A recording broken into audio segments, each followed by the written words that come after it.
கர்த்தருடைய பரிசுத்த நாமத்திற்கு மகிமை உண்டாவதாக. இந்த வருஷம் தொடங்கி இது 4வது மாதம் 18வது நாள். கர்த்தர் இந்நாள் வரைக்கும் நம்மை அன்போடு பாதுகாத்து நம்முடைய தேவைகளை சந்தித்து நம்மை எல்லா தீமைக்கும் அங்கும் இங்கும் நோய்கள் பரவி வந்தாலும் கர்த்தர் தஞ்சமாயிருந்து நம்மை ஆசீர்வதித்து இன்றைக்கு நம்மை கர்த்தர் ஜீவனோடு வைத்திருக்கிறார். அதற்காக, அந்த கிருபைக்காக, அந்த தேவ அன்புக்காக நாம் ஆண்டவரை நன்றியோடு ஸ்தோத்திரிப்போம். அருமையானவர்களே, நாம் இன்னைக்கு நிற்பதும் நிர்மூலமாகாததும் தேவனுடைய கிருபை மாத்திரமே. நம்மை காட்டிலும் நீதிமான்கள், நம்மை காட்டிலும் பரிசுத்தவான்கள், நம்மை காட்டிலும் ஐஸ்வர்யவான்கள், நம்மை காட்டிலும் புகழ்பெற்ற மனிதர்கள் எத்தனையோ பேர் இன்னைக்கு இல்லை. நேற்று இருந்தவர்கள் இன்றைக்கு இல்லை. இதுதான் இந்த உலகத்திலே நாம் இன்றைக்கு பார்த்து கொண்டிருக்கிறோம். கர்த்தர் இதையெல்லாம் நமக்கு காண்பிக்கின்றார். பாருங்கள், இவைகளெல்லாம் உங்கள் மேல் நான் எவ்வளவு கிருபை வைத்திருக்கிறேன், உங்களை இன்றைக்கு ஜீவனோடு வைத்திருக்கிறேன். அதற்காக நீங்கள் எனக்கு நன்றி உள்ள சாட்சிகளாக வாழ வேண்டும் என்று ஆண்டவர் இன்றைக்கு நம்மை உணர்த்துகிறார். ஆண்டவர் இன்னைக்கு நன்றியுள்ள ஆத்துமாக்களை தேடுகிறார். நன்றியுள்ள பிள்ளைகளை அவர் ஆசீர்வதிக்கிறார். நன்றியுள்ள பிள்ளைகளை அவர் பயன்படுத்துகிறார் ஊழியத்தில். கர்த்தருடைய பரிசுத்த நாமத்துக்கு மகிமை உண்டாவதாக. அருமையானவர்களே, இந்த நாளிலும் கூட நம்முடைய தியானத்திற்கென்று நான் எடுத்துக்கொண்ட தலைப்பு ஹெட்டிங் என்னன்னா தியானம். தியானம் என்றால் ஆங்கிலத்தில் சொல்வார்கள் மெடிடேஷன். மெடிடேஷன் என்பது ஒரே காரியத்தை சிந்திப்பது, ஒரே இலக்கை நோக்கி பார்ப்பது, ஒரே தரிசனத்தை நோக்கி நடப்பது. ஒன்றை நான் கேட்டேன், அதையே நாடுவேன் என்று தாவீது சொல்வார். ஆகவே ஒன்றையே சிந்தித்து, ஒன்றையே நினைத்து, ஒன்றையே பார்த்து, ஒன்றையே குறிக்கோளாகி கொண்டு அதை பின்பற்றுவதுதான் தியானம். கர்த்தருடைய பரிசுத்த நாமத்துக்கு ஸ்தோத்திரம். தியானம் என்கிற இந்த மெடிடேஷன் எல்லா மதத்திலையும் இருக்கிறது. குறிப்பாக யோகா பயிற்சியில் மெடிடேஷன் என்பது ஒரு சப்ஜெக்ட், மெயின் சப்ஜெக்ட். கர்த்தருடைய பரிசுத்த நாமத்துக்கு ஸ்தோத்திரம். அவர்கள் தியானம் பண்ண வைத்து, நீங்கள் உங்களுக்கு பிடிச்ச கடவுளையோ யாரையோ நினச்சிக்குங்க. அப்படியே நினச்சிட்டே இருக்கும்போது அவர் அப்படியே முன்னே வந்து நிற்பார் அப்படின்னு சொல்லுவாங்க. கர்த்தருடைய பரிசுத்த நாமத்துக்கு மகிமை உண்டாவதாக. தியானம் என்பது மன வலிமை தரக்கூடிய ஒன்று. தியானம் என்பது ஆவிக்குரிய ஒரு ஆக்டிவிட்டிஸில் ஒன்றாக தியானம் இருக்கிறது. தியானம் சரீரத்துக்கும் ஆத்மாவுக்கும் மனதுக்கும் பலன் தரக்கூடிய ஒன்றாக இருக்கிறது. ஆகவே இன்னைக்கு இந்த மெடிடேஷனை குறித்து பைபிள் என்ன சொல்லுகிறது? பரிசுத்த வேதாகமத்தில் ஆதியாகமத்திலிருந்து நாம் அப்படியே படிச்சுட்டே வந்தோம்னு வச்சுக்கிறதுல நிறைய இடத்துல தேவ மனிதர்கள் தியானித்தார்கள் என்று நாம் படிக்கலாம். தியானம் பண்ணுகிறவர்களாக அவர்கள் இருந்தார்கள். தேவனை தியானம் பண்ணுகிறவர்களாக, கர்த்தரை தியானம் பண்ணுகிறவர்களாக, யெகோவாவை தியானம் பண்ணுகிறவர்களாக அவர்கள் இருந்தார்கள். தேவன் அவர்களை அதற்கு பலனாக அவருக்கு தரிசனம் கொடுத்தார். அதற்கு பலனாக அவர்களை ஆசீர்வதித்தார் என்று பரிசுத்த வேதாகமம் சொல்லுகிறது. இன்றைக்கு நம்ம மனுஷன் எதையோ தியானம் பண்ணிடுகிறான், எதையோ அவன் நினைத்து கொண்டிருக்கின்றான். ஆனால் பரிசுத்த வேதாகமம் இன்றைக்கு நம்மை தேவனை தியானம் செய்யும்படியாக அழைக்கிறது. தேவன் இன்றைக்கு ஆண்டவராகிய இயேசு கிறிஸ்து அவரை தியானம் பண்ணும்படியாக இன்றைக்கு அழைக்கிறார். கர்த்தருடைய பரிசுத்த நாமத்துக்கு மகிமை உண்டாவதாக. சங்கீதம் 55:17 இங்கே நாம் பார்க்கின்றோம். தாவீது சொல்லுகிறார். தாவீது தேவனுடைய மனுஷன், தேவனால் தெரிந்து கொள்ளப்பட்டவர், தேவனால் அரசனாக்கப்பட்டவர், தேவனால் உயர்த்தப்பட்டவர், தேவனால் அபிஷேகம் பண்ணப்பட்டவர், தேவனால் அநேக யுத்தங்களை செய்யும்படியாக பலப்படுத்தப்பட்டவர்.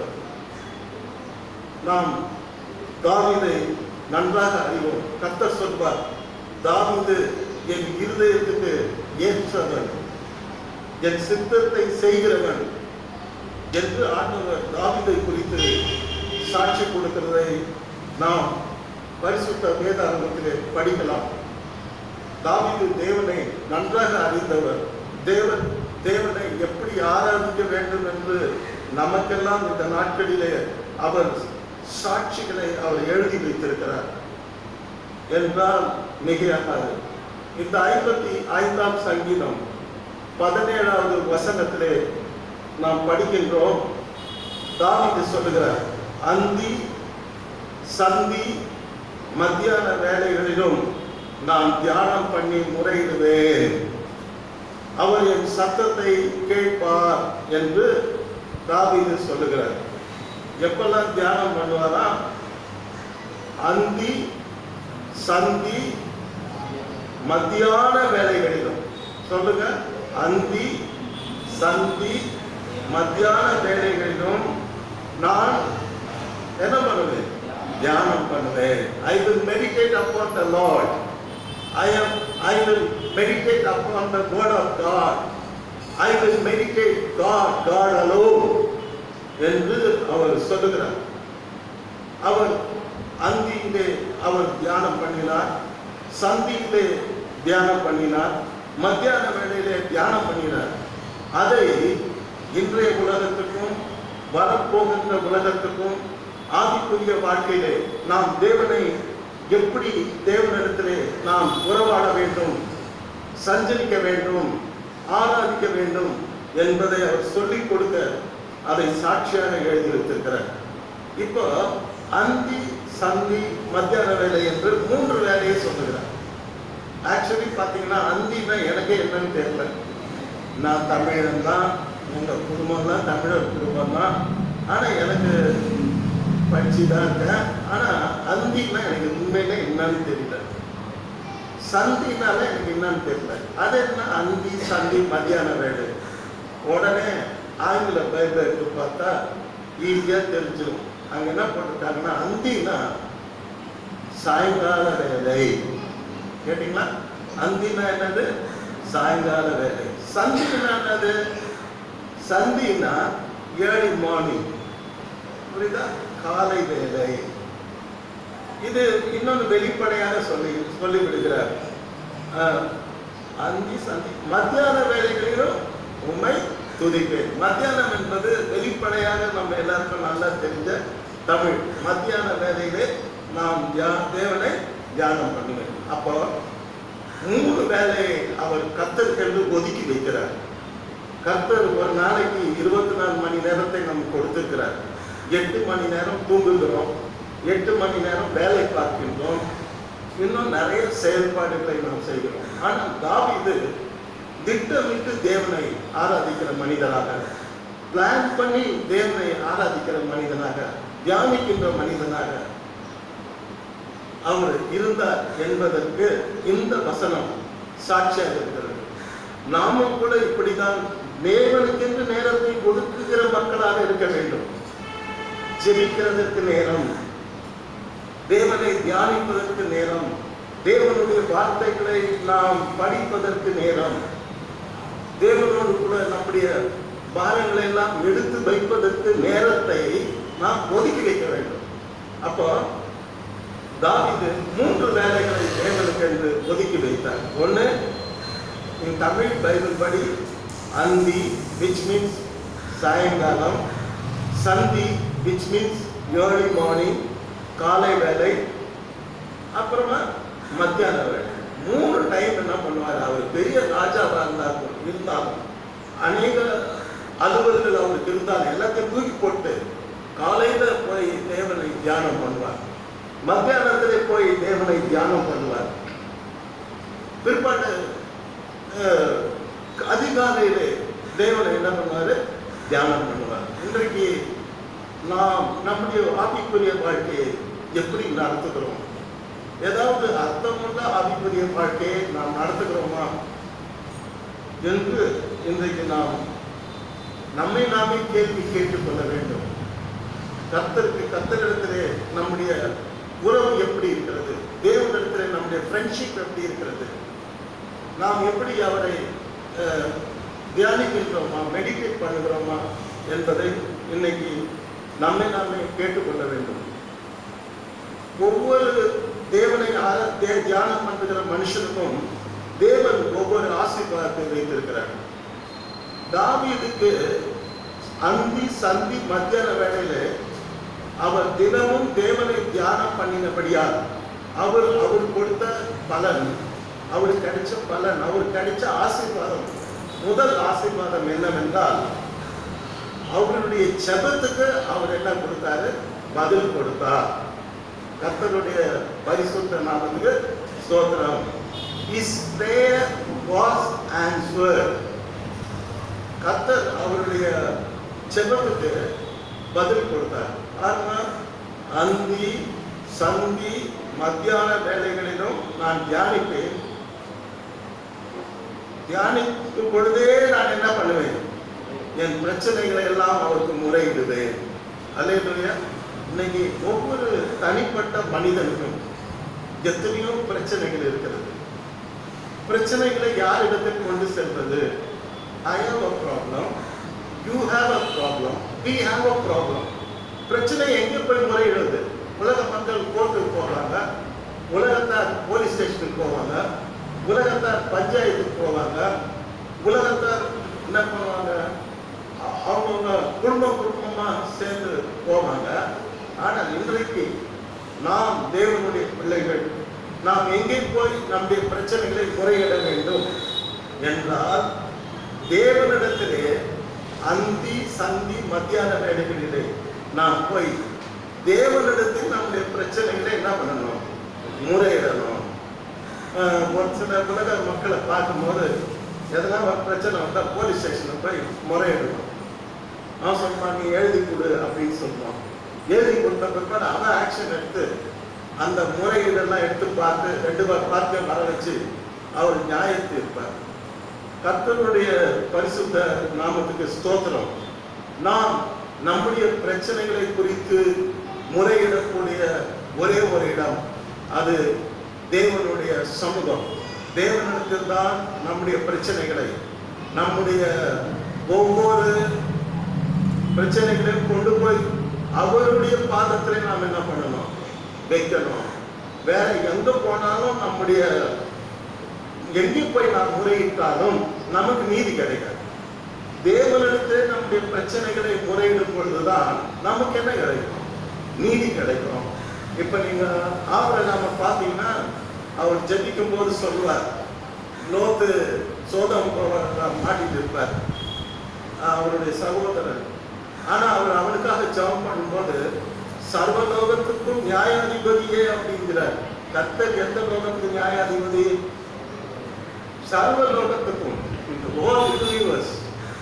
எல்லா லோகத்துக்கும் அவர் தான் நியாயாதிபதி. சர்வலோகத்துக்கும் நியாயாதிபதியே என்று சொல்லி அந்த சோதம் போமாறாத லோத் இருக்கிறார், அவரை மனைவி இருக்கிறார், அவருடைய பிள்ளைகள் இருக்கிறார்கள், அவரை காப்பாற்ற வேண்டும் என்று அங்கே அவர் முறையிடுகிறார்.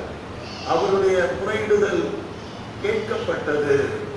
கர்த்தருடைய பரிசுத்த நாமத்துக்கு ஸ்தோத்திரம்.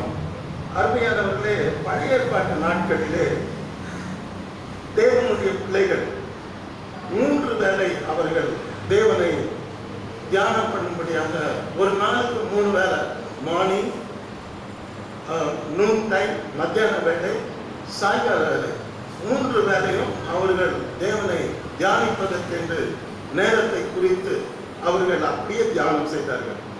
இதை குறித்து தானியேல் புஸ்தகத்திலே 6ஆம் அதிகாரம் 10ஆம் வசனத்திலே நாம் படிக்கும் பொழுது கிங் வர்ஷிப்பிங் வருகிறது. அதாவது ராஜாவை தவிர வேறொருவரையும் ஆராதிக்க கூடாது, வணங்கக்கூடாது, எந்த விண்ணப்பத்துக்கும் போய் பண்ணக்கூடாது. எதுவா இருந்தாலும் ராஜாவை தான் கடவுள். 30 நாளுக்கு அப்பேற்பட்ட ஒரு சட்டத்தை தரியு ஆட்சி செய்யும் பொழுது அந்த சட்டம் இயற்றப்பட்டது. அந்த சட்டம் இயற்றப்பட்ட நாட்களிலே தேவனுடைய மனுஷனாகிய தானியேல் வாழ்ந்தார். இந்த சட்டம் இயற்றப்பட்ட பிற்பாடு அப்படி செய்யாவிட்டால் தண்டனையும் அந்த சட்டத்திலே இயற்றப்பட்டது. அப்பேற்பட்டவர்கள் சிங்க கபியிலே போடப்படுவார்கள் என்று சட்டம் இயற்றப்பட்டது. ஆனால் தானியேலோ வென்றால் அந்த பத்திரத்துக்கு கையெழுத்து வைக்கப்பட்டது என்று அறிந்த போதிலும் தன் வீட்டுக்குள்ளே போய் தானியேல் 6:10 தன் மேல் அறையிலே எருசலேமுக்கு நேராக பல கனிகள் திறந்திருக்க அங்கே தான் முன் செய்து வந்தபடியே, என்னது, தான் முன்பு செய்து வந்தபடியே. பட் இது என்னன்னா, அவர் தினமும் 3 வேளை என்ன பண்ணுவார்? அந்தி சந்தி மத்தியான வேளையில தேவனை தியானிப்பார், ஜெபிப்பார், துதிப்பார், ஆராதிப்பார். ஒரு நாளைக்கு 3 தடவை பண்ணுவார். இது தானியேல் தாவீதை போலவே செய்கிறார். அங்கே தான் முன் செய்து வந்தபடியே தினம் 3 வேளையும் தன் தேவனுக்கு முன்பாக முழங்கால் படியிட்டு ஜெபம் பண்ணி ஸ்தோத்திரம் செலுத்தினான். அல்லேலூயா. ஆனா இப்படி பண்ணக்கூடாதுன்னு சட்டம் வந்து இருக்கிறது. இப்படி பண்ணா அவங்களை பிடிச்ச என்ன போடுவாங்க? சிங்க கதில போடுவாங்க. இந்த சட்டம் வந்து விட்டது என்று தெரிந்தும் எல்லாரும் பார்க்குற மாதிரி கதவெல்லாம் திறந்துடிச்சுட்டு அந்தி சந்தி மத்தியான வேளையிலே அவன் முழங்கால் படியிட்டான், ஜெபித்தான், ஸ்தோத்திரம் பண்ணினான். பிரிச்சு பார்க்கணும். முழங்கால் படியிடுவது கஷ்டமான காரியம். முழங்கால் படியிடுவது என்பது ஒரு ஆளுக்கு நம்மளை அர்ப்பணித்த, நான் சரண்டர் ஆயிடுறேன் ஆண்டவரே, நான் சரண்டர் ஆயிடுறேன், உனக்கு நான் சொந்தம், உனக்கு அடிமை, உங்கள் சித்தம் செய்வேன் என்பதுதான் அதனுடைய அர்த்தம். தானியேலோ என்றால் முழங்கால் படியிட்டான், ஜெபம் பண்ணினான். 3வது ஸ்தோத்திரம் செலுத்தி தேவனை ஆராதித்தான் என்று நாம் பார்க்கின்றோம். ஏனென்றால், ஏன் இதை நான் இந்த வேளையிலே சொல்லுகிறேன் என்றால், கர்த்தருடைய பரிசுத்த நாமத்துக்கு ஸ்தோத்திரம். பழைய ஏற்பாட்டு நாட்களிலே ஒரு நாளைக்கு 3 முறை, ஈவினிங், மார்னிங், நூன் டைம், 3 முறை தேவனை கர்த்தருடைய பிள்ளைகள், தேவனுடைய மனுஷர்கள் ஒரு நாளைக்கு 3 முறை ஆராதித்தார்கள். இப்ப நீங்க தானியேல பாத்தீங்கன்னா பெரிய பதவியில இருந்தார், பெரிய பொறுப்புல இருந்தார், பெரிய அதிகாரியா இருந்தார், பெரிய கவர்னரா இருந்தார். ஆனால் கூட 3 வேளை அவர் கட்டாயம் எல்லா வேலையும் ஒதுக்கிட்டு காலையில வந்து முழங்கால் படித்து ஜெபிப்பார், துதிப்பார், சோத்தரிப்பார், ஆராதிப்பார். அதே மாதிரி மத்தியானமும் அப்படியே செய்வார், சாயங்காலமும் அப்படியே செய்வார். ஒரு நாளும் அவர் அப்படி செய்யாமல் இருந்ததே இல்லை. ஆகவே பழைய ஏற்பாட்டு நாட்களிலே நாம் தேவனை 3 வேளை தியானித்த மனிதர்களை பார்க்கின்றோம். முதல் மனிதர் தாவீதை குறித்து படித்தோம். 2வது மனிதர் நாம் தானியேலை குறித்து படித்தோம். இப்படி செய்ததினால் அவர்களுடைய ஜெபம் என்ன பண்ணப்பட்டது? கேட்கப்பட்டது. நம்முடைய ஜெபத்தை ஆண்டவர் என்ன பண்ணாரு? கேட்பார். நாம் அவரை காலை, மத்தியானம், சாயங்காலம் தியானிக்கும் பொழுது நம்முடைய முறையீட்டை அவர் கேட்டு நமக்கு நல்ல பதில் கொடுத்து, ஜெபத்தை கேட்டு இன்னும் நம்மை பலப்படுத்தி ஆவிக்குரிய வாழ்க்கையிலே, உலக வாழ்க்கையிலே அவர் நம்மை உயர்த்துவார். ஆகவே இந்த 3 வேளை தியானத்தை நாம் மறந்து போகக்கூடாது. புதிய ஏற்பாட்டு காலத்திலே பார்ப்பீர்களானால் கர்த்தர் சொல்வார், இடைவிடாமல் ஜெபம் பண்ணுங்க. அந்த 3 வேளை தான், அந்தி சந்தி மத்தியானம். ஆனா நியூ டெஸ்ட்மெண்ட்ல வரும்போது டோட்டலா மாறிடுது. இடைவிடாமல் ஜெபம் பண்ணுங்க. எப்பொழுதும் நீங்க கர்த்தரை என்ன பண்ணுங்க? ஸ்தோத்திரம் பண்ணுங்க. எப்பொழுதும் இடைவிடாமல் என்று புதிய ஏற்பாட்டில் இன்னும் வேகமா வரும். ஆனா பழைய ஏற்பாட்டுல இந்த 3 வேளையும் கர்த்தர் என்ன பண்ணாங்க? தியானம் பண்ணினார்கள். சொல்லுங்க, என்ன பண்ணாங்க? தியானம். சில பேர் லேட்டா வந்திருக்கீங்க. இந்த சப்ஜெக்ட் என்ன? தியானம், மெடிடேஷன். கர்த்தரையே அவங்க யோசித்து அந்த தியானத்துல அவரோடு கூட பேசி அவரோடு கூட ஒன்னா இணைஞ்சி அவரை பார்த்து அவரை தரிசித்து meditation. Only Jesus, only God, God alone, only word of God. அதையே அவர்கள் தியானித்தார்கள் என்று நாம் படித்தோம். அதுக்கு பதில் தான் ஜெபத்துக்கு பதில். இரண்டாவது, இன்னொரு மனிதனை நாம் பார்க்கிறோம். ஈசாக்கு, த ஃபர்ஸ்ட் பர்சன், முதல் மனிதர். ஈசாக்குனா பைபிளுடைய ஃபர்ஸ்ட் முதல் மனிதர்.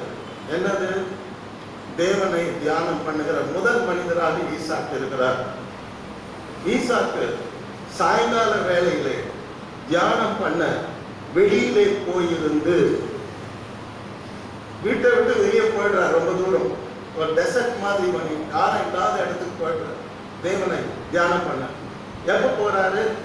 சாயங்காலமா போறார். காலையில முடிச்சிட்டாரு தியானத்தை, மத்தியானம் முடிச்சிட்டாரு.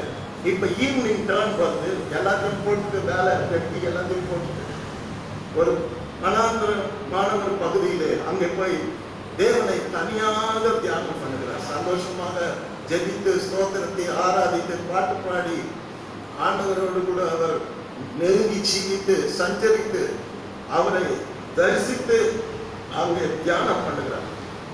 அதனுடைய பலன் என்ன தெரியுங்களா? யாருக்குமே இப்படி ஒரு பலன் கிடைச்சதில்லை. ஈசாக்கு கிடைச்ச மாதிரி தேவனை தியானம் பண்ணும் பொழுது தேவன் அந்த மனிதனை 100 மடங்கு ஆசீர்வதிக்கிறார். எத்தனை மடங்கு? 100 மடங்கு. சப்போஸ் 1 லட்சம் ரூபாய் போட்டு அவர் வியாபாரம் பண்றார், தொழில் பண்றார் அப்படின்னா அவரை எப்படி ஆசீர்வதிக்கிறார் என்று கேட்டால் 101 கோடியே 1 லட்சம் ரூபாய் வர மாதிரி மாசத்துக்கு ஆசீர்வாதம் டர்னோவர் வர மாதிரி ஆசீர்வதிக்கிறார்.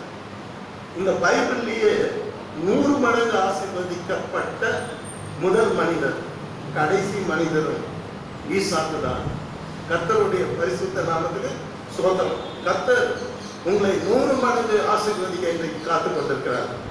ஆனால் நீங்கள் உங்கள் முழு இதயத்தோடு, முழு ஆத்மாவோடு, முழு மனதோடு தேவனை தியானிக்கின்ற அந்த வாழ்க்கைக்குள்ளே வர வேண்டும். அதாவது மனசுக்குள்ள ஒண்ணுமே இருக்கக்கூடாது, தேவன் தான் இருக்கணும், தேவனுடைய வார்த்தை தான் இருக்கணும். அவரை தான் நீங்க யோசிக்கணும், அவரோட முறையிடணும், அவரோட நீங்க அன்பு செலுத்தணும், அவரோடு கூட ஸ்தோத்திரம் செலுத்தணும், அவரோடு கூட ஆராதனை பண்ணணும், அவரோடு கூட உறவாடணும். That's what meditation. வேற ஒண்ணும் இருக்கக்கூடாது. ஆவி ஆத்மா சரீரம் வேற ஒண்ணும் இல்லை. Only God, only word of God. அதையே தியானம் பண்றதுதான் மெடிடேஷன். இந்த மெடிடேஷனுக்கு கிடைக்கிற ஆசீர்வாதம் ரொம்ப பெரிய ஆசீர்வாதம். 100 மடங்கு ஆசீர்வாதம். அவன் அந்த வருஷம் விதைதான். அவனை கர்த்தர் எத்தனை மடங்கு ஆசீர்வதித்தார்? 100 மடங்கு. சொல்லுங்க, எத்தனை மடங்கு? 100 மடங்கு. 100 folds. 100 மடங்கு ஆசீர்வதித்தார். இன்றைக்கு நீங்க உங்க ஆசீர்வாதம் எப்படி இருக்குது? மை கொஸ்டின், என் கேள்வி, நீங்கள் ஆசீர்வதிக்கப்பட்டிருக்கிறீர்களா? உங்க ஆசீர்வாதம் நிரம்பி, உங்கள் பாத்திரம் நிரம்பி படுகிறதா? கர்த்தர் உங்களை 100 மடங்கு ஆசீர்வதித்திருக்கிறாரா? இல்ல எலியாவின் காலம் மாதிரி வறட்சியிலே வாழ்கிறீர்களா? பஞ்சத்திலே வாழ்கிறீர்களா? தேவையும் மத்தியிலே வாழ்கிறீர்களா? பணம் ஒரு பிரச்சனையாக உங்களுக்கு இருக்கிறதா? தேவைகள் உங்களுடைய வாழ்க்கையின் மையப்பகுதியாக இருக்கிறதா? அப்படின்னா அதுக்கெல்லாம் ஒரே காரணம் என்னன்னா, தேவனை நீங்கள் சரியாக இன்னும் முழங்கால் படியிட்டு செபித்து ஸ்தோத்திரம் பண்ணி அவரை சரியாக தியானம் பண்ணவில்லை. அவருக்கு தியானம் என்பது ஒரே ஒரு விஷயத்துக்கு தான் கொடுக்கப்படும். மனசுல இருதயத்தை திறந்து பார்த்தா இயேசுதான் இருப்பார். இருதயத்தை திறந்து பார்த்தா தேவனுடைய வார்த்தை தான் இருக்கும். இருதயத்தை திறந்து பார்த்தா பரிசுத்த ஆவியானவர் தான் இருப்பார். இருதயத்தை திறந்து பார்த்தா அவருடைய வல்லமை தான் இருக்கும். அப்படி செய்வதுதான் தியானம். ஒரே ஒரு மனிதருக்கு தன்னை அர்ப்பணிப்பது, ஒரே ஒரு மனிதரை யோசிப்பது, ஒரே ஒரு மனிதரை நோக்கி பார்ப்பது, அதுதான் தியானம். அதுதான் தேவனாய் இருந்தார், இருக்கிறார். அந்த தேவனை நாம் தியானம் பண்ணணும். ஏன்னா இன்னைக்கு நிறைய பேர் பார்த்தீங்கன்னா கோயிலில் உட்கார்ந்து இருப்பாங்க, ஆனால் அவர் எதையோ தியானம் பண்ணி இருப்பார். கேட்டிங்களா? அவர் அமெரிக்காவில் இருக்கலாம், இங்கிலாண்டில் இருக்கலாம், கோட்டேரியில் இருக்கலாம், சில பேர் ஐநாவரத்தில் இருக்கலாம். தியானம் வேறையா இருக்கும். என்னமோ உடம்பு இங்கே உட்காந்துட்டு இருக்கும், ஆனால் தியானம் வேறையா இருக்கும். எப்படா பாஸ்டர் சீக்கிரம் முடிப்பாரு, வெயில் அடிக்குது, பொழுதோட வீட்டுக்கு போகணும். இவர் பேசினாலே 1.5 மணி நேரம் பேசுவார். மோசமான பாஸ்டர். எப்போ முடிப்பார் தெரியல. போகும்போதே திடீர்னு போவா சார். இந்த தியானம் இதுவாக இருந்ததுன்னா ரொம்ப பாவம் தான். நீங்கள் இப்படியெல்லாம் இருந்தீங்கன்னா கர்த்தர் எப்படி ஆசீர்வதிப்பாரு? கர்த்தரை நாம் முழு இதயத்தோடும் முழு மனதோடும் முழு ஆத்மாவோடும் அவரை நாம் தியானிக்க பொழுது தேவன் நம்மை எத்தனை மடங்கு ஆசீர்வதிப்பார் சொல்லுங்க. ஏன் 100ன்னு சொல்லுங்க. எத்தனை மடங்கு ஆசீர்வதிப்பார்? 100. 100ன்னா கம்ப்ளீஷன், 100%. எவ்வளவு சந்தோஷமா இருக்கு கேட்கறதுக்கு.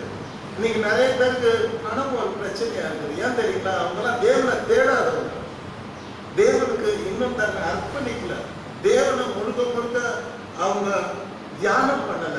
எதையும் கெட்ட காரியங்களெல்லாம் மனசுல தியானம் பண்ணணும், தேவையில்லாத காரியங்களை தியானம் பண்ணணும். நம்முடைய ஆத்மாவை அழிவுக்கு கொண்டு போகிற காரியங்களை தியானம் பண்ணுகிறோம். நம்மை நரகத்துக்கு கொண்டு போகிற காரியங்களை நாம் தியானம் பண்ணுகிறோம். நம் குடும்பத்தை சீரழிக்கிற காரியங்களை தியானம் பண்ணி கொண்டிருக்கிறோம். கேட்டீங்களா? தேவனை தியானம் பண்ணுங்க. கர்த்தர் உங்களை 100 மடங்கு ஆசீர்வதிப்பார். அல்லேலூயா சொல்லுங்க. எத்தனை மடங்கு? 100 மடங்கு. ஆமென். கர்த்தருடைய பரிசுத்த நாமத்துக்கு ஸ்தோத்திரம். இந்த தியானம் என்பது ஆண்டவரையே நினைச்சிட்டு இருக்கு, வேற ஒன்றும் நினைக்கிறோம். சர்ச்சுக்குள்ள வந்துட்டா அவரே தியானிக்கணும். ஓகே, அந்தி சந்தி மத்தியான வேளைகளில் உண்மை நான் என்ன பண்ணுவேன்? தியானம் பண்ணி உம்மிடத்தில் நான் என்ன பண்ணுவேன்? முறையிடுவேன். அப்போ என் ஜபத்துக்கு நீர் என்ன கொடுக்குறீங்க? பதில் கொடுக்குறாரு. இது போதாதான் ஆண்டவர்? 2வது, ஈசாக்கு சாயங்காலம் காலையில மத்தியானம் தியானம் பண்ணுவார். அவருக்கு கடவுள் என்ன கொடுத்தார்? தேவன் என்ன கொடுத்தாரு? 100 மடங்கு ஆசீர்வாதம். அல்லேலூயா. வாழ்ந்தா அப்படிதாங்க வாழணும். 100 மடங்கு ஆசீர்வாதத்தோடு வாழணும். அல்லேலூயா. கர்த்தருடைய பரிசுத்த நாமத்துக்கு ஸ்தோத்திரம் உண்டாவதாக. இந்த வசனம் எங்க இருக்குன்னா ஆதியாகமம் 26ஆம் அதிகாரம் 12ஆம் வசனத்தில் இருக்கிறது. ஈசாக்கு அந்த தேசத்தில் விதை விதைத்தான். கர்த்தர் அவனை ஆசீர்வதித்ததினால் அந்த வருஷத்தில் 100 மடங்கு பலன் அடைந்தான். எத்தனை மடங்கு பலன் அடைந்தான்? 100 மடங்கு. 100 மடங்கு பலன் அடைந்தான். காரணம் என்ன? அந்த தியானம். தியானம் ஆசீர்வாதத்தை கொண்டு வருகிறது. தியானம் நம்முடைய பாத்திரம் நிரம்பி வழிய செய்கிறது. ஸ்பிரிச்சுவல் பிளஸிங்ஸ், வேர்ல்ட்லி பிளஸிங், உலக பிரகாரமான ஆசீர்வாதங்கள், ஆவிக்குரிய ஆசீர்வாதங்கள் 100 மடங்கு நாம் பெற்றுக்கொள்ளும்படியாக அந்த தியானம் நம்மை அந்த ஆசீர்வாதத்துக்கு நேராக இழுத்து செல்கிறது. ஆகவே கண்டதை தியானம் பண்ணக்கூடாது. கேட்டீங்களா? தேவனை தியானம் பண்ணணும். அல்லேலூயா. மனுஷனை தியானம் பண்ணக்கூடாது. நிறைய பேர் மனுஷனை கனவு கண்டிருப்பாங்க. கேட்டீங்கன்னா மனுஷனை கனவு கண்டிருப்பாங்க. ஃபீமேல் மேல கனவு காணுவாங்க, மேல் ஃபீமேல கனவு காணுவாங்க. அது மெடிடேட் பண்ணின்னு இருப்பாங்க, யோசித்துன்னு இருப்போம். அதை நினச்சி பயத்தக்கார மாதிரி. கேட்டீங்களா? விரைவில் மென்டல் ஆகும் போது நிச்சயம் இந்த மாதிரி யோசிக்கிறோம். இதெல்லாம் கூட தியானத்துல தான் வருகிறது. திருடன் எப்படி திருடுவது என்று தியானித்துக் கொண்டிருப்பார். உலகத்தில் வேற மனிதர்கள் ஒரு வேலையை செய்யும் போது அதுதான் தியானிப்பாங்க. ஆனால் இந்த கவர்னர் தானியேல், ராஜா தாவீது 3 டெய்லி 3 வேலையை ஒதுக்கி கட்டாயம் என்ன வேலையா தூக்கி போட்டு போய் அந்தி சந்தி மத்தியான வேலையில தேவனை தியானம் பண்ணினார்கள். தானியேல் உயர்த்தப்பட்டான். சிங்கத்திலிருந்து அவன் காப்பாற்றப்பட்டான். அவனுக்கு சிங்கத்தினால் எந்த சேதமும் ஏற்படவில்லை. பை அவன் தேவனை தியானம் பண்ணுகிறவன். தேவனை தியானம் பண்ணுகிற மனிதர்களை எந்த சத்துருவும் ஒன்றை செய்ய முடியாது. எந்த சத்துருவும் அவனை அழிக்க முடியாது. எந்த சத்துருவும் அவனை வீழ்த்த முடியாது. எந்த சத்துருவும் அவனை பலவீனப்படுத்த முடியாது. எந்த சத்துருவும் அவனை அவமானப்படுத்த முடியாது. ஏன்னா கர்த்தரை அவன் தியானிக்கிற மனுஷன். ஒரு சமயம் அவன் சங்கீத பீடம் போய் கூட அவர் மனநாள் போட்டு கர்த்தரை தியானம் பண்ணி வந்திருப்பார். கேட்டீங்களா? கர்த்தர் சிங்கங்களின் வாயை என்ன பண்ணாரு? கட்டி போட்டார். ஓகே, நம்ம அடுத்த ஸ்டெப்க்கு போகலாம். மூன்றாவது தேவனை தியானம் பண்ணின மனுஷன் யோசுவா. கர்த்தருடைய பரிசுத்த நாமத்துக்கு ஸ்தோத்திரம். யோசுவா கொடுக்கப்பட்ட பொறுப்பு, தேவனால் கொடுக்கப்பட்ட அந்த ஊழியம் ரொம்ப பிரம்மாண்டமான ஊழியம், மிக மிக பெரிய ஊழியம். மோசே காலத்துல இருந்ததை விட பெரிய பெரிய யுத்தங்களை அவன் நடத்த வேண்டியிருந்தது. பெரிய பெரிய காரியங்களை அவன் தேவனுக்கு தேவ ஜனங்களுக்கு செய்ய வேண்டியதா இருந்தது. இங்க பார்க்கிறோம், ஆண்டவர் சொல்றார் ஊழியத்தை தொடங்குறதுக்கு முன்னால யோசுவா 1:8 இந்த நியாயப்பிரமாண புஸ்தகம், இந்த நியாயப்பிரமாண புஸ்தகம் உன் வாயை விட்டு பிரியாதிருப்பதாக. என்னது? தேவனுடைய வார்த்தை நம்ம வாயை விட்டு பிரியக்கூடாது. நம்ம வாயில இருக்கணும். கர்த்தர் அதை விரும்புகிறார். கர்த்தர் அதை எதிர்பார்க்கிறார். பைபிள் எதுக்கு வச்சுட்டு இருக்கீங்க? படிக்கிறது தான். வீட்டில் வச்சு சாம்பிராணி போடுறதுக்கு இல்லை சொல்லுவாங்க. புரியுதா? புத்தகங்கள் நாம் எதற்கு வாங்குகிறோம்? படிப்பதற்கு. ஸோ ஆண்டவர் சொல்றாரு, யோசுவாவே இந்த நியாயப்பிரமாண புஸ்தகம் உன் வாயை விட்டு பிரியாது இருப்பதாக. இது எழுதி இருக்கிறவர்களின் படியெல்லாம் நீ செய்ய கவனமாய் இருப்பாயாக. இதை ஃபர்ஸ்ட் உன் வாயை விட்டு பிரியக்கூடாது. ரெண்டாவது இதன்படி செய்யணும். இரவும் பகலும் அதை தியானித்துக் கொண்டிருப்பாயாக. இது 6 லட்சம் ஜனங்களை அவர் வழி நடத்தி போனோம். ஆனா கர்த்தர் என்ன சொல்றாரு? இரவும் பகலும் அதை தியானித்துக் கொண்டு இருப்பாயாக. தியானிச்சுட்டே ஜனங்களை நடத்துகிறார். தியானிச்சுட்டே யுத்தத்தை பண்ணுகிறார். தியானிச்சுட்டே கானானை நோக்கி நீ செல்லுகிறார். ஸோ இங்க நான் பார்க்கிறோம், அதை தியானித்துக் கொண்டிருப்பாயாக இரவு பகலும். அப்பொழுது நீ உன் வழியை வாய்க்க பண்ணுவாய். அப்பொழுது புத்திமானாயும் நடந்து கொள்வாய். யோசுவா போய் கர்த்தர் இரவும் பகலும் தியானிக்கிறார். நேரா பார்த்து பேசுறார் கர்த்தர். யோசுவா கூட மோசையோடு கூட தேவன் எப்படி நேரா பார்த்து பேசினாரோ அதே மாதிரி யோசுவா கூடவும் தேவன் நேர்முகமாய் பார்த்து பேசுகிறார். என்ன சொல்றாரு? இந்த நியாயப்பிரமாணம் உன் வாயை விட்டு பிரியக்கூடாது. ஊழியம் ஆரம்பிக்கிறேன். ரெண்டாவது, அதுல எழுதிக்கிறபடியெல்லாம் நீ என்ன பண்ணணும்? செய்யணும். மூணாவது என்ன சொல்றாரு? இரவு பகலும் அதை என்ன பண்ணு? யானி நம்ம மனசுல the word of God, தேவனுடைய வார்த்தைகளை நாம் தியானிக்க வேண்டும். அப்போ அப்படி பண்ணும்போது 3 ஆசீர்வாதத்தை அவனுக்கு கொடுக்கிறார். ஒண்ணு, உன் வழியை வாய்க்க பண்ணுவார். அல்லேலூயா. whatever you do, there you can see the success. நீ என்ன பண்ணாலும் அதுல உன் வழி என்ன ஆயிடும்? வாய்க்க பண்ணுவார். வெற்றி ஆயிடும். எங்க போனாலும் வெற்றி. தோல்வி இல்லை நமக்கு, தோல்வி இல்லை நமக்கு ஒரு பாட்டு இருக்குது.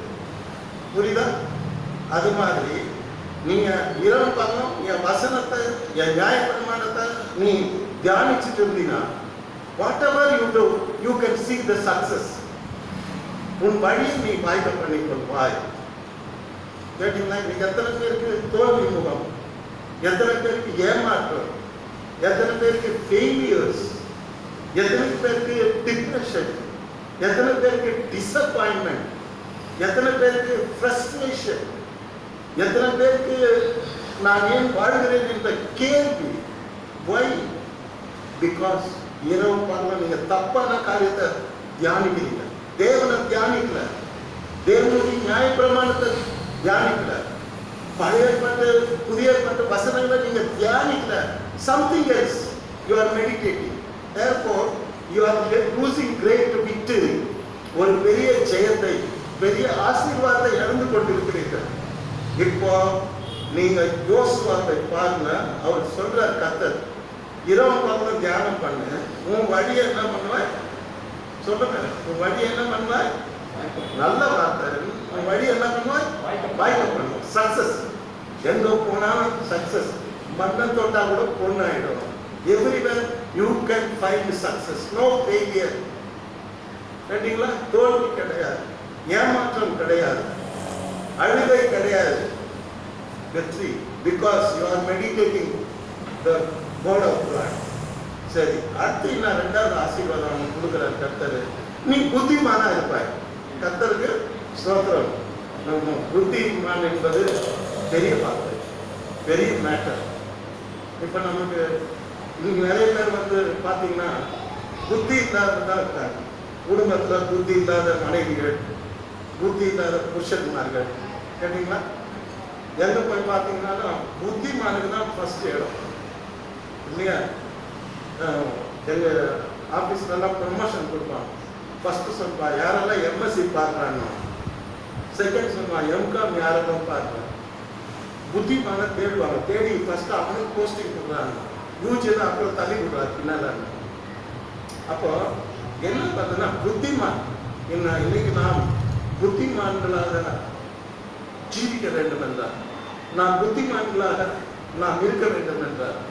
தேவனுடைய வசனத்தை இரவும் பகலும் என்ன பண்ணணும், தியானம். அது பேரையே என்ன ஆக்குறோம், ஞானம் ஆக்குது. கண்களை என்ன பண்ணுது, தெளிவுக்குது. இதயத்தை என்ன பண்ணுது, சந்தோஷிப்பிக்குது. புரியுதா? கண்களை திறக்கிறது. ஆகவே நீ இரவு தியானம் பண்ணு, நீ மோசே மாதிரி எப்படி இருப்பாய், புத்திமானாய் இருப்பாய் என்று இரண்டாவது சொல்லுகிறார். மூன்றாவது, இவர் இஸ்ரவேல் ஜனங்களை, தேவ ஜனங்களை நடத்தி கொண்டு போய் கானானை சுதந்திரிக்க வேண்டும். ஆகவே இவர் பல யுத்தங்களை இவர் செய்ய வேண்டும். கர்த்தர் சொல்றார், ஒருவரும் உனக்கு முன்பாக எதிர்த்து நிற்பது இல்லை. ஆமென், ஆமென். நோபடி, நோபடி, யாரும் ஒருவரும் உனக்கு முன்பாக எதிர்த்து நிற்பது இல்லை. இன்னைக்கு யாருக்கு எதிரி இல்லை? எல்லாருக்கும் ஒருவர் எதிரி இருப்பாங்க. எல்லாரும் நல்லவங்களா இருந்தா கூட பாவம். நம்ம கார்த்தியை பத்தி நம்ம வரலாற்றில் படிக்கிற நல்ல சட்டம் போடாத இருந்தார். கேட்டாங்க, ஏப்பா சட்டம் போடல? அவர் சொன்னாரு, எங்க நாட்டில் எத்தனையோ கோடி மக்கள் சட்டம் இல்லாமல் இருக்காங்க. அவங்க எல்லாம் சட்டம் போடுற வரைக்கும் நான் மேல் சட்டம் போட மாட்டேன்னு அது அந்த சட்டம் போடாதே லண்டனுக்கு போனார். லண்டன்ல நீங்க எனக்கு குளிர்னா தாளாது. லண்டன் கிட்ட ஏர்பிளேன் போகும்போது மேல வித்தியாசமான குளிர் ஆரம்பிக்கும். அப்படியே குளிரும், ஜிரு ஜிரு ஜிரு ஜிருன்னு குளிர்தேன்னு சொல்லி யோசிக்கிறதுக்கு தான் எத்தனை ஏர்போர்ட் வந்துடும், ஃப்ளைட் லேண்ட் ஆகிடும். அப்பேற்பட்ட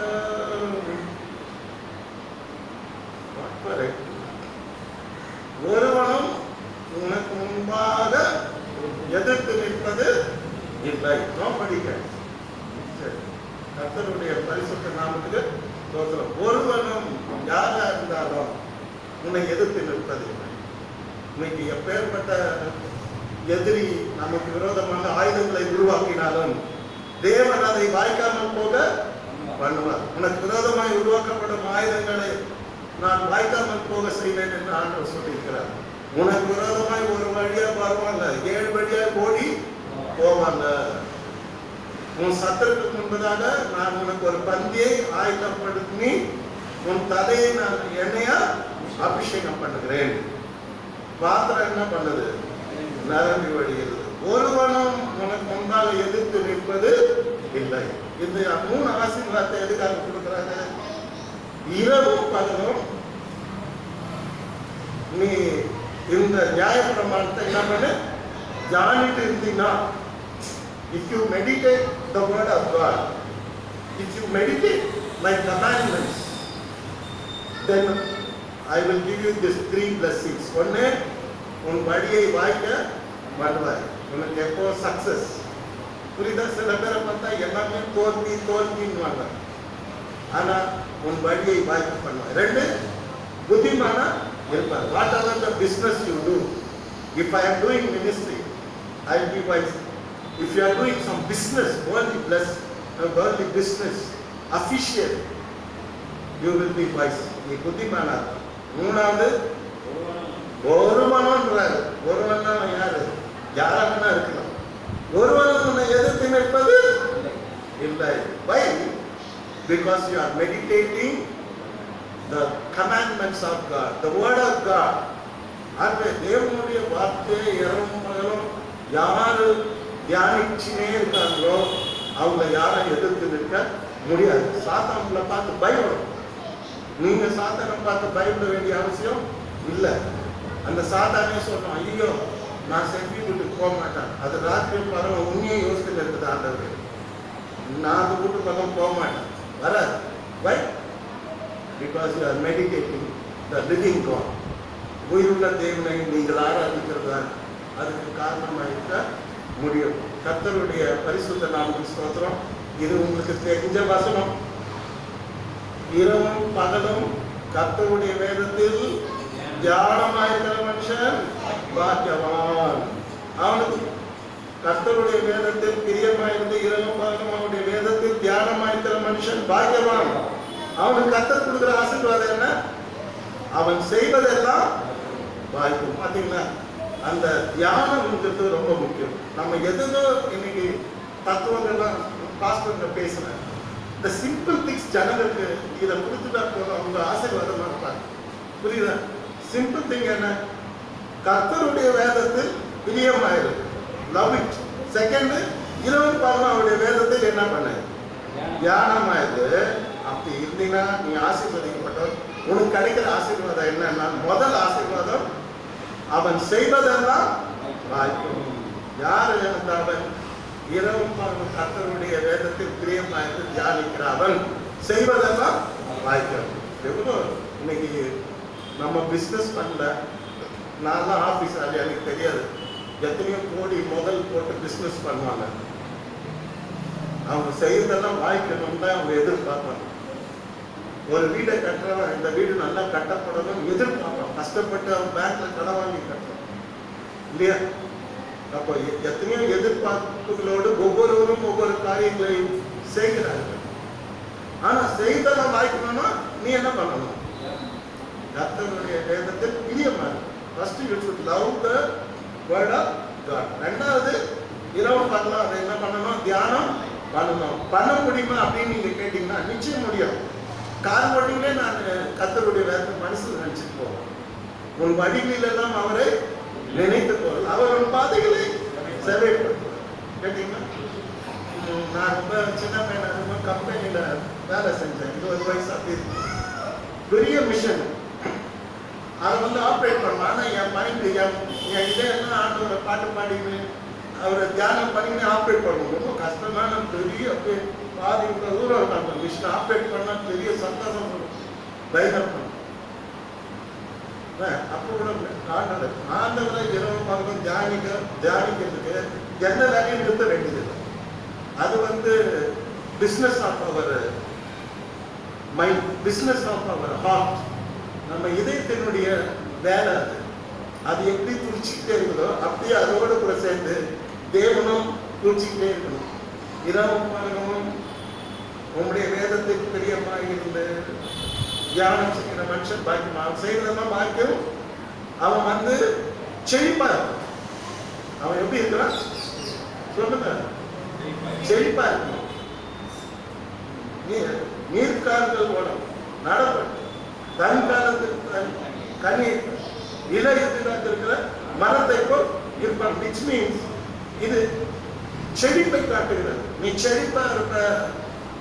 ஆண்டவர் சொல்றாரு, என்ன தியானம் பண்ணி என்ன நினைச்சுக்கோ.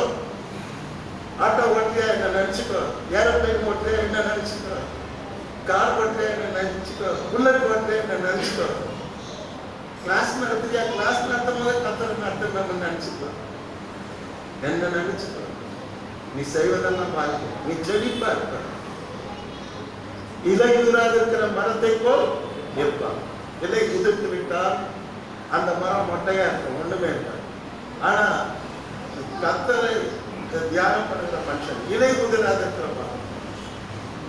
ஒரு பெரிய ஆதிக்குரிய புஷ்டி, உலக பிரகாரமான ஒரு செழிப்பு அவனுடைய வாழ்க்கையில் இருக்கும். கர்த்தருடைய பரிசுத்த நாமத்துக்கு ஸ்தோத்திரம். சரி, அடுத்தபடியாக தியானத்தை குறித்து எங்க பார்க்கிறோம்? 119வது சங்கீதம் 23ஆம் வசனம். நீங்க பாருங்க, நல்ல வசனத்தை எடுத்து வச்சுக்கணும். பிரபுக்களும் உட்கார்ந்து எனக்கு விரோதமாய் பேசிக் கொண்டிருக்கிறார்கள். என்னங்க என்னங்க? பிரபுக்கள் தான் உட்கார்ந்து, ராஜாக்கள் அடுத்து ஸ்டேஜ் யாருன்னா பிரபுக்கள். தாவீதுக்கு நிறைய எதிரிகள் இருக்கிறார்கள். அவங்கெல்லாம் யாருன்னு பார்த்தா பிரபுக்கள். பிரபுக்கள்லாம் உட்கார்ந்து எனக்கு விரோதமாய் பேசிக் கொண்டிருக்கிறார்கள்.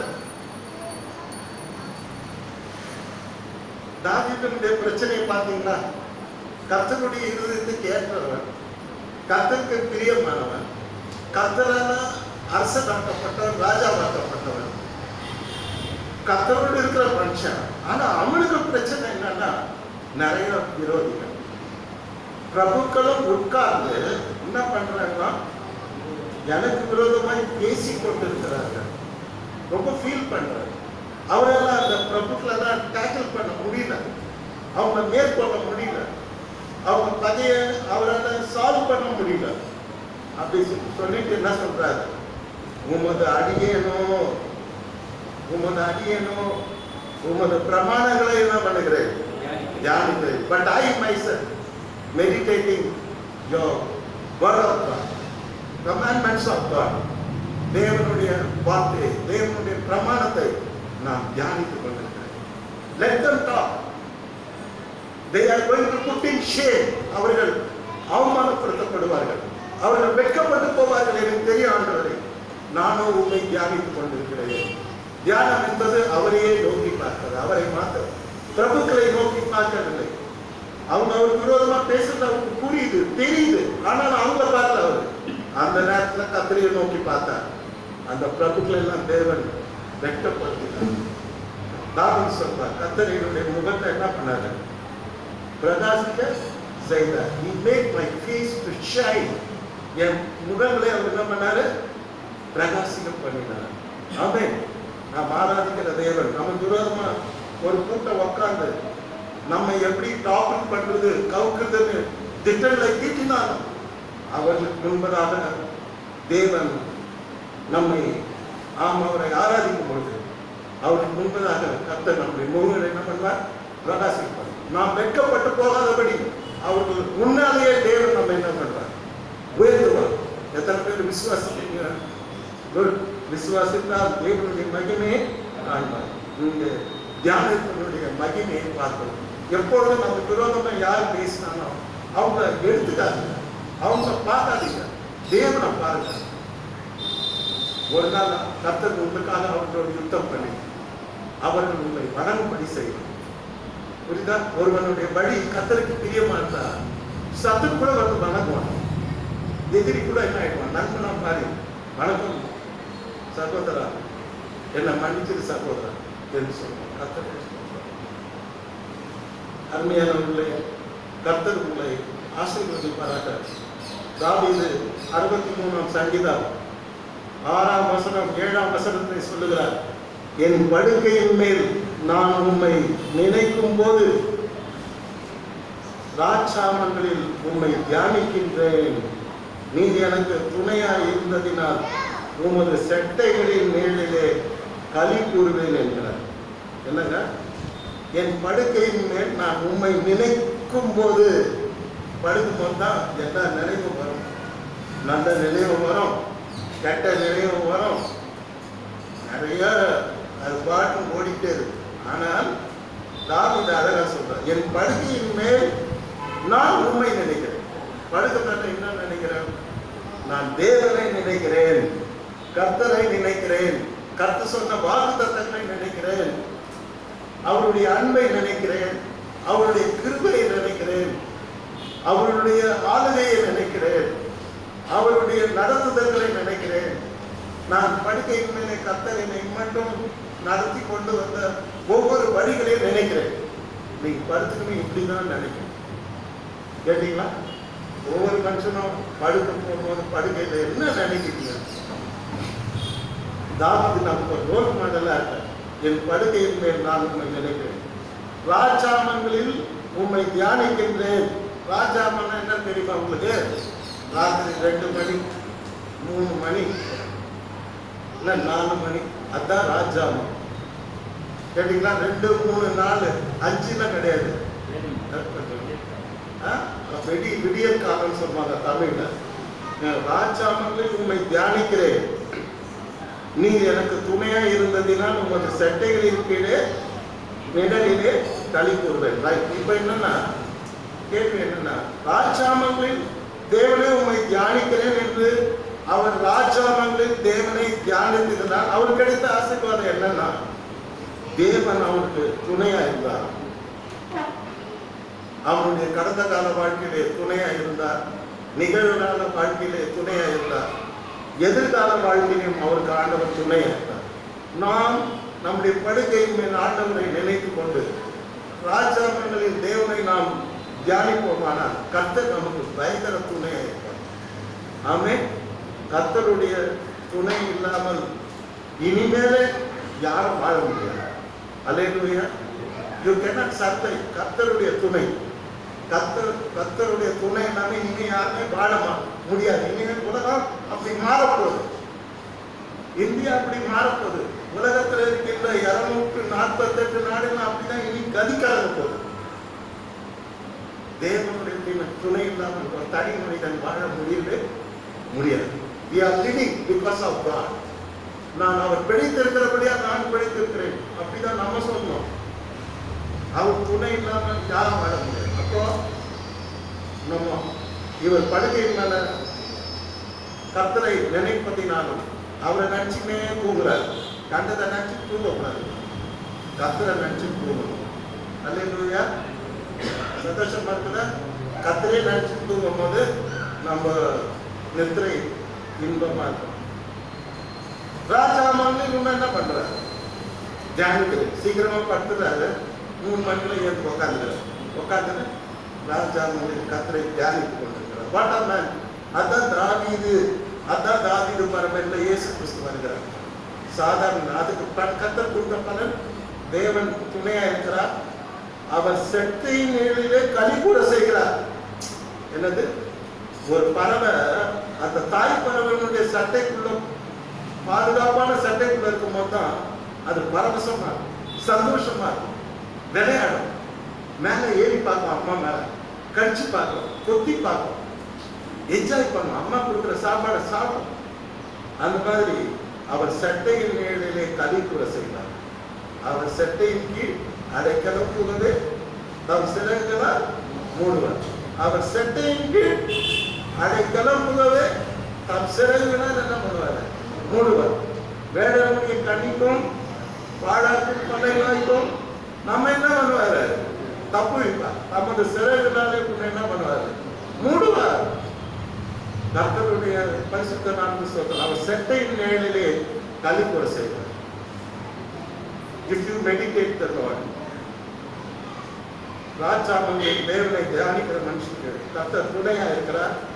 அவர் சட்டையின் கீழே நிழலிலே களி கூட செய்கிறார். 3வது அவனுக்கு கிடைக்கிற ஆசீர்வாதம், அவருடைய வலது கரம் அவனை தாங்குகிறது. அல்லேலூயா. தாங்குகிற கரம். புரியுதா? அப்போது தாங்குது. ரொம்ப தாங்காதீங்கன்னு இல்லையா? அவர் ரொம்ப தாங்குறார். தேவனே நம்மை தாங்குகிறார். எவ்வளவு பெரிய ஆசீர்வாதம்! இந்த ஆசீர்வாதம் எப்படி வந்தது? பிகாஸ் அவன் ராஜாமங்களிலே தேவனை தியானிக்கிறதுனால தேவனே அவர் மனம் மாறி அவனுக்கு துணையா இருக்கிறார். அவருடைய சட்டையின் நிழலை கொடுக்கிறார், அதுல களிக்கூற செய்கிறார், சந்தோஷமா அவனை வைக்கிறார். 3வது அவருடைய வலது கரம் அவனை தாங்குகிறது. இடது கரம் அல்ல, left, not a left hand, வலது கரம். தேவனுடைய வலது கரம் அவனை தாங்குகிறது. கர்த்தர் எங்க போனாலும் அப்படி பிடிச்சிக்கினே வர, இவனா போய் கீழே உள்ள போனா கூட விடாத அளவுக்கு பிடிச்சிக்கிறார். அல்லேலூயா. புரியுதா? இவன் என்னமோ விட்டா விழுந்துருவான். ஆனா அந்த மனுஷனுக்கே தெரியாது கர்த்தர் தாங்கி நிற்கிறார். உள்ள விழுந்துற போது அப்படி தாங்கி நிற்கிறார். ஆகவே ராஜாவுங்களை தேவனை தியானிக்கிறது பழைய ஏற்பாட்டு காலத்தினுடைய வழக்கம். புதிய ஏற்பாட்டில் நம்ம ஏசாமியே ராஜா மன்னில் போயிட்டு போனார். டெசர்ட் வனாந்திரம் மலையிலலாம் தேவனை தியானம் உங்களுக்கு கிடைக்கிற ஆசீர்வாதம். தேவன் துணையா இருக்கிறார். அவர் சட்டை மேலே கதி கூற செய்கிறார். மூன்றாவது அவர் வலது கரம் நம்ம என்ன பண்ணுறது தாங்குகிறது. Is right hand is upholding us, நம்மை தாங்குகிறது. கடைசியாக அருமையானவர்களே 104ஆம் சங்கீதம் 34ஆம் வசனத்தை நாம் படிப்போம். நான் அவரை தியானிக்கும் தியானம் இனிதாய் இருக்கும், நான் கர்த்தருக்குள் மகிழ்வேன். நான் அவரை தியானிக்கும், நான் அவரை மெடிடேட் பண்ணுகிற அந்த மெடிடேஷன் இன்பமா இருக்கும், இனிதா இருக்கும். கேட்டீங்களா? எதையோ யோசித்து மனுஷன் தன்னையே காயப்பட்டு எதையோ யோசித்து மனுஷன் பைத்தியமா தெரியலாம். புரியுதா? ஆனா இங்க பார்க்கிறோம், நான் அவரை தியானிக்கும் தியானம். ஒரு பெரிய கிரேட் டீம் வந்து இதை சொல்றார். நான் அவரை தியானிக்கும் தியானம் இனிதா இருக்கும், ரொம்ப இன்பமானது. நம்முடைய ஆவிக்குரிய வாழ்க்கையில எதைதான் நீங்க சிந்திச்சுன்னு இருந்தாலும் உங்களுக்கு பைத்தியம் தான் பிடிக்கும். ஆனா கர்த்தரை தியானிக்கும் பொழுது, கர்த்தரை சிந்திக்கும் பொழுது, கர்த்தரை நினைத்துக் கொள்ளும் பொழுது, கர்த்தரை மாத்திரம் நாம நோக்கி பார்க்கும் பொழுது நம்ம அவரை நினைக்கிறதே ஒரு இன்பம் தான். நான் கர்த்தருக்குள் என்ன பண்ணுவேன்? மகிழ்வேன் சொல்ற. என்னது? நான் கர்த்தரை தியானிக்கின்றபடினா அவரை தியானிக்கின்ற தியானம் இன்பமா இருக்குது. அடுத்து வந்து நான் கர்த்தருக்குள்ள என்ன பண்ணுவேன்? மகிழ்ச்சியா இருக்காரு.